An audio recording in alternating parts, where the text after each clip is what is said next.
বাংলাদেশের রাজনীতিতে কিছু নাম আছে যেগুলো সময়ের সীমানা পেরিয়ে ইতিহাস হয়ে ওঠে।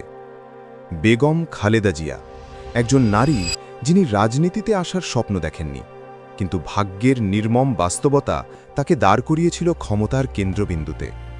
এই ভিডিওতে আমরা জানব একজন গৃহবধূ থেকে 3 বারের প্রধানমন্ত্রী হয়ে ওঠার গল্প, সংগ্রাম, উত্থান, বিতর্ক আর ইতিহাসের এক দীর্ঘ অধ্যায়। তো চলুন মূল গল্পে ফিরে যায়। বেগম খালেদা জিয়ার জন্ম 1945 সালের 15ই আগস্ট দিনাজপুর জেলায়। একটি সাধারণ মধ্যবিত্ত পরিবারে তার শৈশব কেটেছে। ছোটবেলা থেকেই তিনি ছিলেন শান্ত স্বভাবের।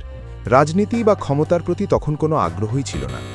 শিক্ষাজীবন শেষ করে তার জীবন এগিয়ে যায় একেবারে সাধারণ গৃহবধূর মতো।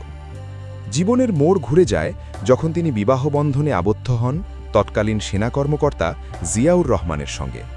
একজন সেনা কর্মকর্তার স্ত্রী হিসেবে তার জীবন ছিল সংযত, শৃঙ্খলাপূর্ণ ও নীরব। রাষ্ট্রীয় ক্ষমতা, রাজনীতি কিংবা বক্তৃতার মঞ্চ, এই শব্দগুলোর সঙ্গে তখন তার কোনো সম্পর্কই ছিল না। 1971 সালের মুক্তিযুদ্ধ বাংলাদেশের ইতিহাস বদলে দেয়।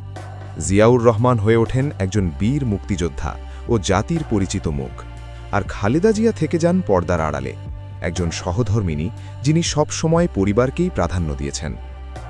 1981 সাল, এই বছরটি বেগম খালেদা জিয়ার জীবনের সবচেয়ে ভয়ঙ্কর অধ্যায়। চট্টগ্রামে এক সামরিক অভ্যুত্থানে শহীদ হন রাষ্ট্রপতি জিয়াউর রহমান। এক মুহূর্তেই বদলে যায় সব কিছু। স্বামী হারানোর শোকের সঙ্গে সঙ্গে তাকে বহন করতে হয় ইতিহাসের ভার। এই শোকই তাকে ধীরে ধীরে রাজনীতির পথে নিয়ে আসে। বাংলাদেশ জাতীয়তাবাদী দল বিএনপি তাকে সামনে এগিয়ে আসার আহ্বান জানায়। প্রথম দিকে অনিচ্ছা থাকলেও সময়ের দাবিতে তিনি দায়িত্ব গ্রহণ করেন।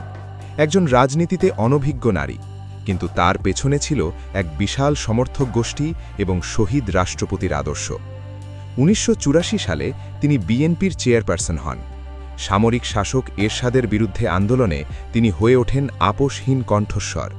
রাস্তায় নামেন, মিছিলে নেতৃত্ব দেন আর ধীরে ধীরে নিজেকে প্রমাণ করেন একজন দৃঢ় রাজনৈতিক নেতা হিসেবে। 1991 সাল, বাংলাদেশের ইতিহাসে এক ঐতিহাসিক মুহূর্ত।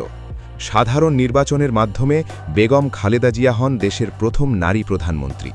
একজন গৃহবধূ থেকে রাষ্ট্রের সর্বোচ্চ নির্বাহী। এই পথচলা শুধু ব্যক্তিগত সাফল্য নয়, এটি ছিল বাংলাদেশের নারীদের জন্য এক নতুন দিগন্ত। তার শাসনামলে সংসদীয় গণতন্ত্র পুনঃপ্রতিষ্ঠিত হয়, তবে ক্ষমতার সঙ্গে আসে সমালোচনা, বিতর্ক ও রাজনৈতিক সংঘাত। 1996 সালে তিনি ক্ষমতা হারালেও রাজনীতি থেকে সরে যাননি।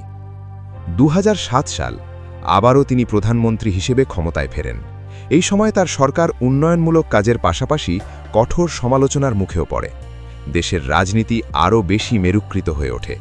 খালেদা জিয়া হয়ে ওঠেন একদিকে সমর্থকদের কাছে আপোষহীন নেত্রী, অন্যদিকে বিরোধীদের চোখে বিতর্কিত চরিত্র। 2007 সালের 1/11 বাংলাদেশের রাজনীতিতে নতুন অধ্যায় যোগ করে। জরুরি অবস্থার সময় গ্রেপ্তার হন বেগম খালেদা জিয়া। ক্ষমতার শীর্ষ থেকে কারাগার, এই দৃশ্য খুব কম রাজনীতিবিদের জীবনেই দেখা যায়। দুর্নীতি মামলায় দণ্ডপ্রাপ্ত হয়ে তিনি দীর্ঘদিন কারাবন্দী থাকেন। বয়স ও অসুস্থতা তার জীবনকে আরও কঠিন করে তোলে, তবুও তার নাম মুছে যায়নি রাজনীতির কেন্দ্র থেকে। বর্তমানে বেগম খালেদা জিয়া সক্রিয় রাজনীতির বাইরে থাকলেও তার উপস্থিতি আজও বিএনপির রাজনীতিতে গভীরভাবে প্রভাব ফেলে। সমর্থকদের কাছে তিনি এখনও দেশনেত্রী, আর ইতিহাসের পাতায় তিনি বাংলাদেশের অন্যতম প্রভাবশালী নারী নেতা। বেগম খালেদা জিয়ার জীবন মানেই বিতর্ক, সংগ্রাম ও নেতৃত্বের গল্প। তিনি ভালো কিংবা মন্দ, যেভাবেই মূল্যায়ন করা হোক না কেন, বাংলাদেশের রাজনৈতিক ইতিহাসে তার নাম চিরস্থায়ীভাবে লেখা থাকবে। একজন নারী, একজন সংগ্রামী, একটি সময়ের প্রতিচ্ছবি, বেগম খালেদা জিয়া। এই ছিল আজকের অনুসন্ধান। এমন আরও অজানা গল্প, ইতিহাস আর বাস্তবতার গভীরে যেতে সাবস্ক্রাইব করুন মাধা এক্সপ্লোর।